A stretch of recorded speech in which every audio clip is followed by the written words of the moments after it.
Hi, Assalamualaikum and welcome again sa ating YouTube channel.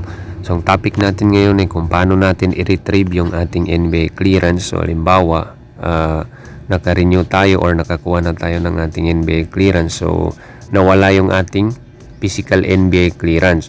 So paano natin siya ma-retrieve online? So halimbawa, gusto natin kunin yung ating NBA clearance online, yung copy niya. So paano nga ba? So first, dapat meron tayong eGov.ph. Ayan.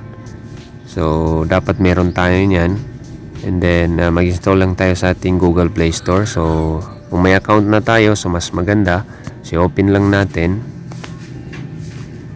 Okay. So napakahalaga nito guys para sa ating mga government IDs. So mag-login lang tayo. Okay. So halimbawa kung meron na tayong account, so naka-register na tayo dito. So automatically i-retrieve niya lahat ng IDs natin sa government. So kung nag-apply ka ng NBA clearance, so kung meron na tayo, so makikita natin dito. So as you can see, meron tayong digital ID dito sa baba. So i-tap lang natin yan. Itong blue na ito, i-tap lang natin yan. And then ayan, lalabas yung ating mga IDs. Okay, so hanapin natin dito yung ating NBA clearance. So ayan, as you can see, i-tap lang natin ito.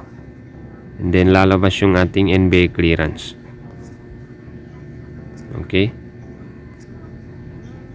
Ayan. So ngayon, ito yung ating NBA clearance. So pwede natin ito sa screenshot and then i-print natin. So ayan na yung copy niya. So expired yan siya guys kasi hindi pa ako naka-renew. So this is sample only. Gusto ko lang ipakita sa inyo yung steps kung paano natin ma-retrieve. So kung naka-renew na kayo guys, ang makikita nyo dito is walang expired. So since expired pa ito kasi hindi ko pa siya na-renew, so yan yung makikita natin. So at least ngayon pwede natin siya i-retrieve online. So hindi na natin kailangan pumunta dun sa NBA office para ma-retrieve natin yung ating bagong NBA clearance. Okay? So automatically pag nagpa-renew ako, so maalis yung expired.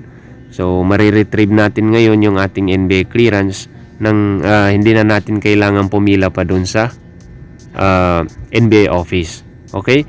So napakaganda talaga nitong eGov.ph kasi nandito na lahat. So mag-install na kayo sa inyong Google Play Store para ma-retrieve nyo yung mga IDs nyo sa government. Okay? So I hope nakatulong ito sa inyo. Thanks for watching. And don't forget to subscribe to Amer TV for the latest videos na aking i-upload. Sukran and wassalam.